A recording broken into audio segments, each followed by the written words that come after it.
రోజుల నుంచి అకాల వర్షాలు కురుస్తున్నాయి.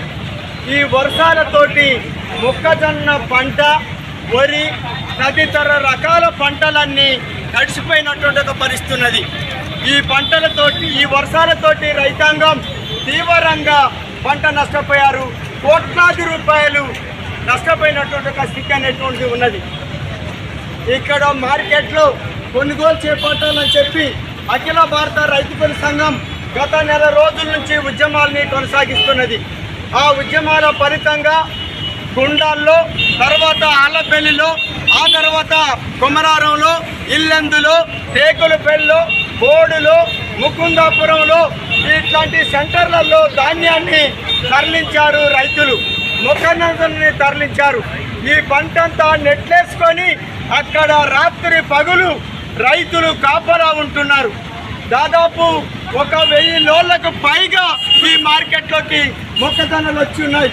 ఈ ధాన్యాన్ని కొనుగోలు చేయకుండా లారీల్ని తీసుకొచ్చేటువంటి ఒక ప్రయత్నం అనేటువంటిది ప్రజాప్రతినిధులు కానీ ప్రభుత్వ అధికారులు కానీ చర్యలు చేపట్టడం లేదు. దీని మూలంగా రైతాంగం తీవ్రమైనటువంటి ఒక ఇబ్బందులు ఎదుర్కొంటున్నారు. వానకి తడిసిపోయి రోడ్ల మీద పోస్తున్నారు. రోడ్ల మీద పోసినటువంటి పంట వర్షంతో కొట్టకపోతున్నటువంటి ఒక స్థితి అనేటువంటిది ఏర్పడ్డది. దాని తర్వాత ప్రభుత్వ అధికారులను కలిసాం, రిప్రజెంట్ చేశాం. అయ్యా మా సమస్యని పరిష్కరించమని చెప్పి వేడుకొన్నాం. అయినా ప్రభుత్వ అధికారులు పట్టించుకోవటం లేదు. అలాగే ఈ నియోజకవర్గంలో కానీ ఈ జిల్లాలో కానీ గెలిచినటువంటి ప్రజాప్రతినిధులు ఎవరైతే ఉన్నారో, ఎమ్మెల్యే గారు కానీ, మార్కెట్ చైర్మన్లు కానీ ఏ ఒక్కరు కూడా దీని మీద శ్రద్ధ పెట్టడం లేదు. ఆ పరిస్థితులలో ఈరోజు అఖిల భారత రైతు కూలీ సంఘం ఆధ్వర్యంలో రైతుల తరపున ఇల్లెందులో రస్తారోకో కార్యక్రమాన్ని చేపట్టాం. ఇప్పటికైనా ప్రభుత్వం స్పందించాలి.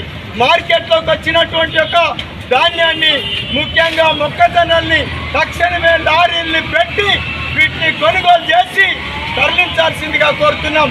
లేకుంటే ఇదే పరిస్థితి కనుక కొనసాగిస్తే మాత్రం రానున్న కాలంలో ఇక్కడ రాజకీయ పార్టీల్ని అన్నిటినీ కలుపుకొని, రైతు సంఘాన్ని కలుపుకొని ప్రజా ఉద్యమాన్ని రైతుల తరపున తీవ్రతరం చేస్తామని చెప్పి ఈ రాష్ట్ర కేంద్ర ప్రభుత్వాన్ని ఈ సందర్భంగా హెచ్చరిస్తున్నాం, మందలిస్తున్నాం. రైతుల తరపున ఎప్పటికైనా ఆలోచించమని కోరుతున్నాం.